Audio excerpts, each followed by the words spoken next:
धोके रोवता दीवाना लगले थाना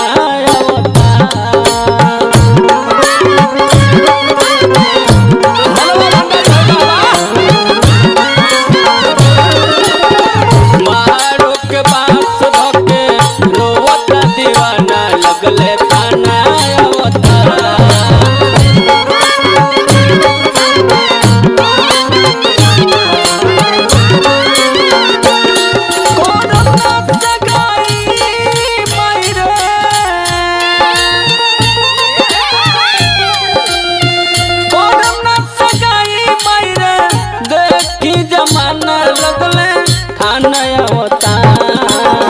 मारो के बांस धोके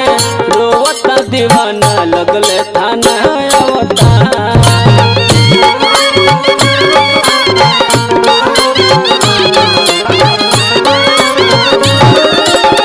मारो के बांस धोके रोवता दीवाना लगले थाना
सपना कभी साकार नहीं होता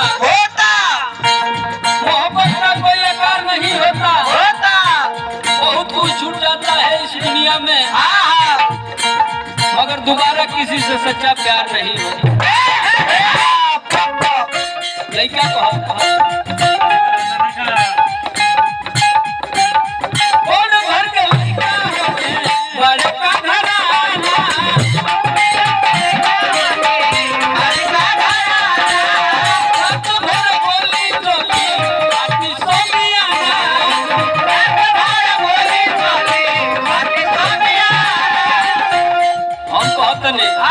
लड़की अपना माई से कहते के माई हमार बात तो मान जो ऐसे के कर बाबूजी सुन ले बानी आए खाली के खवाहू बानी बहुत बोल हम भेंट हो जाए सोनियाना में गोली चलाते हैं तो लड़की अपना माई से कहते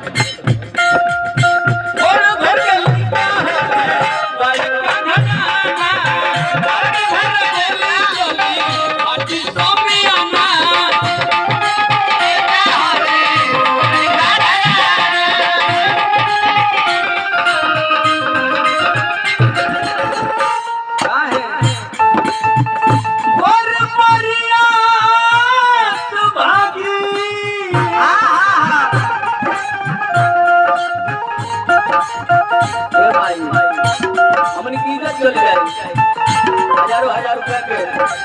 पुरस्कार मिला हमने के बड़ा ड्राइवर पत्र सिंह के माध्यम से 57 व्यक्ति से जरले पर तो हमने मत को तरफ पत्र भैया भैया के हार्दिक अभिनंदन बा साथी साथ हमारे स्टूडियो के मालिक बहुत सुंदर गायक मालिक कुर्बानी हमारा पवन प्रेमी जी 5001 रुपया के पुरस्कार दिले बनी भैया के चरण स्पर्श रही लड़का कहत भोला जी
मेरे पुरस्कार के दौर में हमने के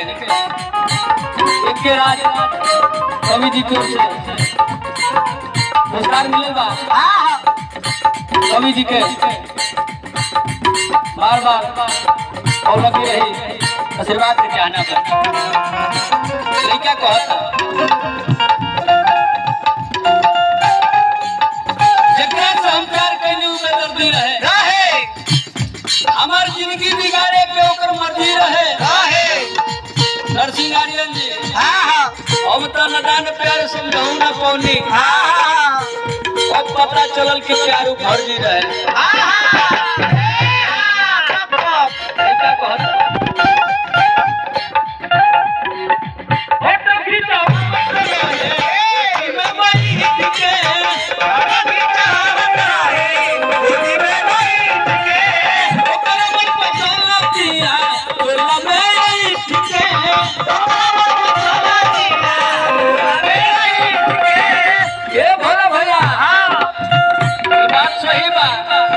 कहीं संग पढ़े जाते नहीं जा वही रखना स्टूडियो में कहीं संग फोटो खिंचावन नहीं हमारे दिहला को अपना प्रेम के झमकावत रही हो ये हमारा का होगा ठीक है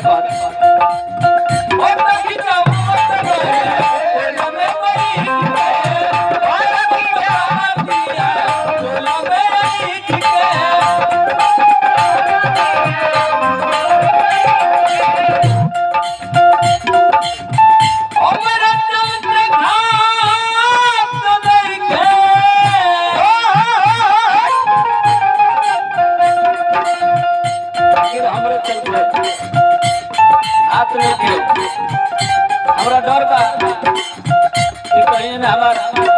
गुलाब के परछावन होके अगले कहीं ओकर अर्थी मत जाए ना भाई बात मानी जो हमरे चलते खाइल पे छोड़ देले बा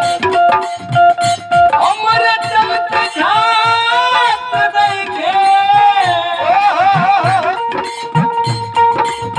हमरे चलते खात देखे कोई दिन से खाना लगले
दिमागी यानी हमने के गुरुजी एकल के माध्यम से पुरस्कार भेजले बानी गुरुजी के चलो आशीर्वाद के प्रतीक्षा रही लेकिन लड़का कहता जेकरा के हम अपन जन्नी उहे बेगाना हो गई जेकरा के हम अपन जन्नी उहे बेगाना हो गई हमरा के छोड़ के दूसरा पर दीवाना हो गई क्या कमी रहे हमारा में हमारा गरीबी के जान के पतू भैया दूसरा के खाना हो गई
Diva